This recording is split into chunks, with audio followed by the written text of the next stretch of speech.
change outcomes. Well, You can get better in unit. I mean, Travis Hunter to New England is worth half a win if he's a dynamic player, but Cam Ward's going to win you games. but nobody thought Bo Nix was going to take the Broncos to the playoffs. Like, Shedeur Sanders could have a big impact in the right situation. Maybe, but the Giants don't have a formidable. We don't think Shedeur is Jaden. He doesn't move like him. So What about Shedeur in Cleveland? I don't think Is that 7, 8, 9 wins? No, I With think Stefanski? I'd say 7.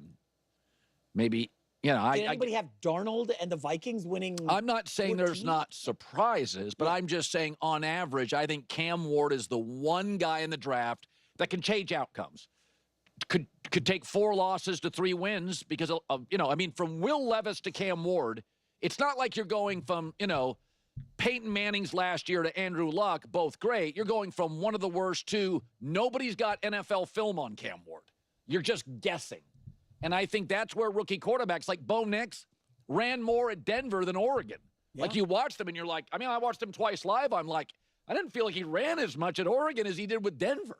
So you're kind of guessing at some point with rookie quarterbacks. All right.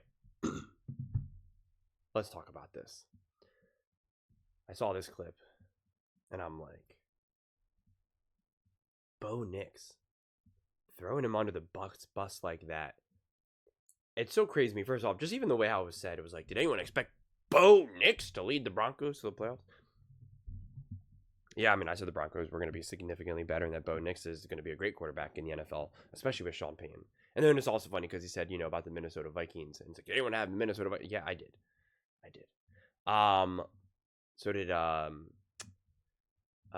Mark Sanchez. But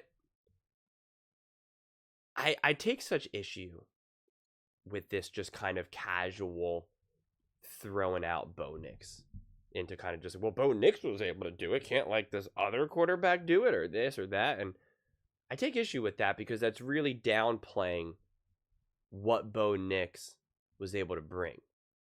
It's no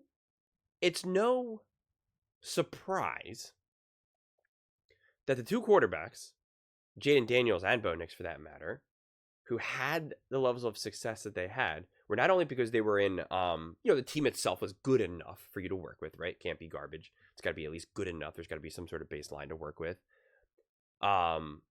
Great coaching, without a doubt. And then maturity. I don't even care about any of the other skill set. I don't care about arm strength, this or that. Just maturity. The maturity of Jaden Daniels and Bo Nix, it's no surprise how successful they were. And how not for a moment did they ever shy away from the moment.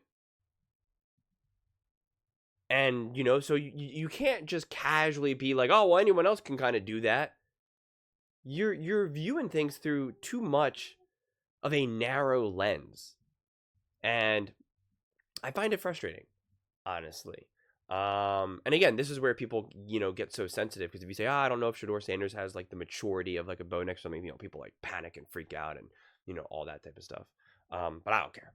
I'm just going to say it, yes, coming into the NFL, Bo Nix and Jaden Daniels for that matter have clearly demonstrated that they are true professionals, ready to take on the NFL, ready to be mature, ready to be the leader, ready to make football the ultimate priority. Shedeur Sanders gives me vibes of like, I want to be famous. I want to be popular. I want to be rich. I want that life.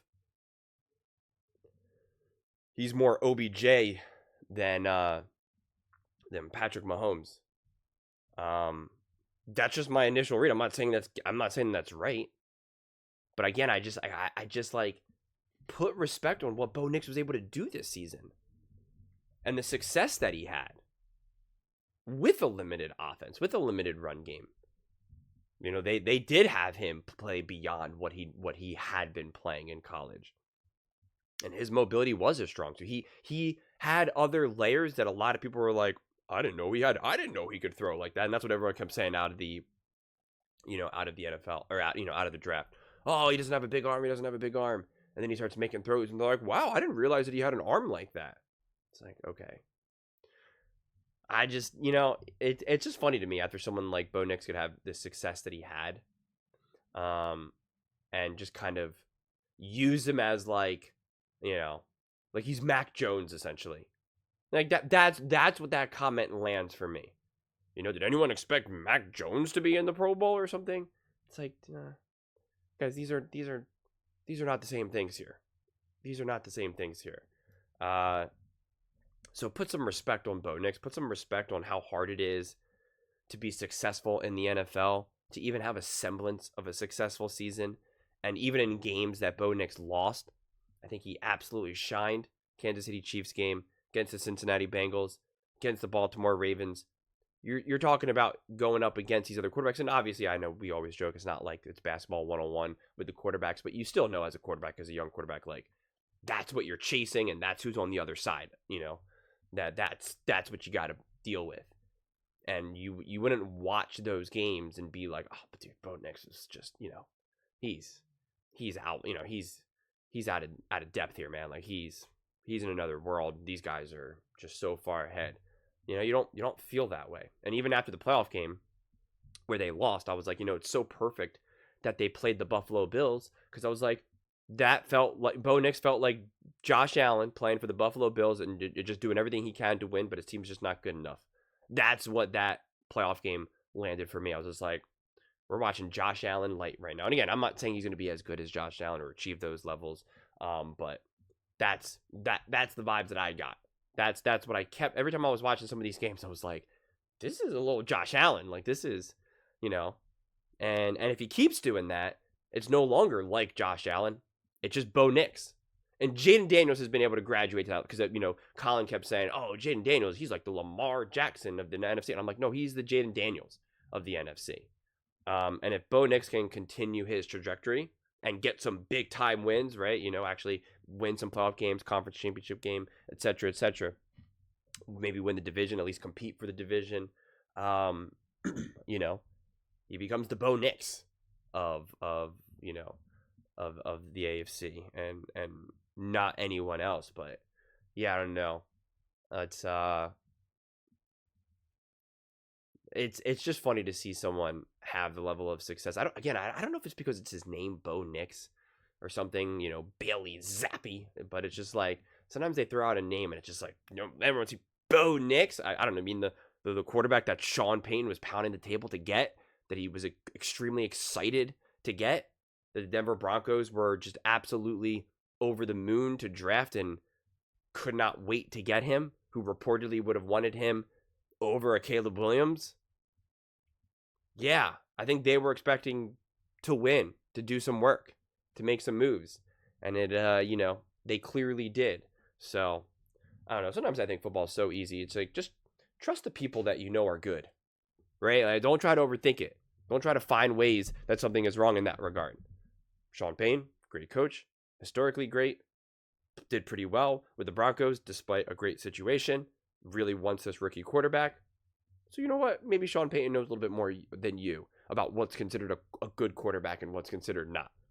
You know? So it's just like, sometimes you just appeal to higher authority. You don't got to even do your own due diligence. Be like, I don't know, man. Sean Payton knows more about football than me. He really wants Bo Nix. Who am I to say no to? Like, who am I to denounce that? You know? And it's not like you have to always agree with these guys, but, you know, just sometimes it really is just 1 + 1 = 2. But those are just my thoughts. I'd absolutely love to hear yours. What do you guys all think about Bo Nix and Denver Broncos? You know, what do you think about kind of the continued, and again, I'm not going to act like this was like, you know, massive disrespect or something like that. I'm not trying to blow this out of proportion, to be, you know, to be real. This is off-season chatter, but you know, I don't know, just still like the lukewarm feeling around Bo Nix and the Denver Broncos, even like after what they've accomplished. Like, let me know in the comments below. I read every single comment, so whether you agree with me or disagree with me, either way, let's get in some discussions, let's get in some fights, but ultimately, let's just have some fun. And please do consider subscribing. We're building an amazing community here, and I absolutely love to see you part of it. I want to build something that we all genuinely feel connected to, something that we're really excited to be part of. I think we're well on our way to doing it. Please don't forget to give this video a thumbs up, as it really does help with the visibility and the algorithm. Thank you so much. See you next time.